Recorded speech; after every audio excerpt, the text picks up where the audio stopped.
tells us there is a difference between temptations and trials. A lot of people have used those words interchangeably, thinking they mean the same, but they're not.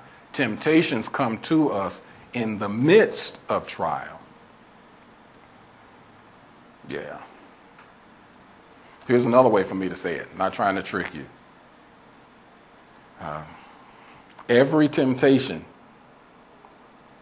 is not a trial. But in every trial, there will be temptation. Every temptation is not a trial. But there will be temptations inside of every trial. And what will the temptations be? I quit. I'm going back to complain, to sexual immorality, to become an idolater. And last week we took some time to look at each one of those. Therefore, my beloved, flee from idolatry. I speak as to wise men. Judge for yourselves. So God is faithful, who will not allow you to be tempted beyond what you are able. That's enough to really to rejoice about right there. He will not allow us to be tempted beyond what we're able. In the wilderness, and I would describe the wilderness as a trial, as a transition. We're tempted to lust after evil things, to become temptation to become idolaters, temptations to commit sexual immorality, temptation to tempt Christ, temptation to complain. And the Bible says that's common. Everybody's tempted to do this when we're going through. Old school phrase. When you're going through, we're all tempted to do this. And I created this, the Lord really He really inspired me with this chart. And when we looked at this chart last week, everyone I didn't realize it was affecting everyone in the room that much. I said, that's my journey. That's it. I see where I am on the journey.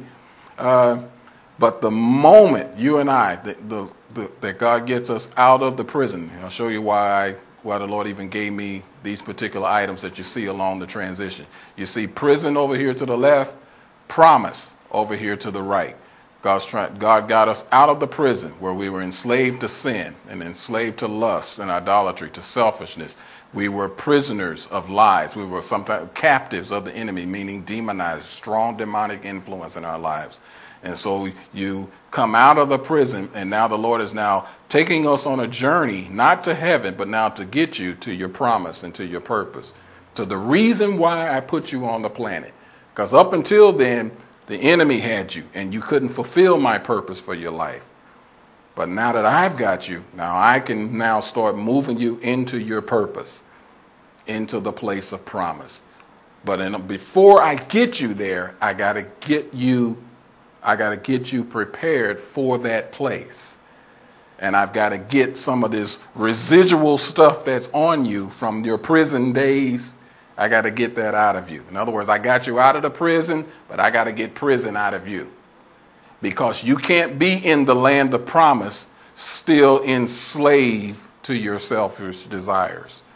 You can't be in the land of promise and still be a captive on the inside. I got you out of captivity, but you're still captive on the inside. You still believe the lie that you were told over and over and over and over again by your dad, by your mom, by your brothers and sisters, by your school teacher, that you're stupid. You still believe that. It's been told to you so many times. You think that you're dumb, you're stupid, you really can't get it. So I got to get you ready for the land of promise, because I can't have you in frontline warfare still thinking you're stupid. I can't have you in frontline warfare possessing the land, and you still think I really can't do this, or is God really going to come through for me? So I'm going to take you on this journey and get you ready.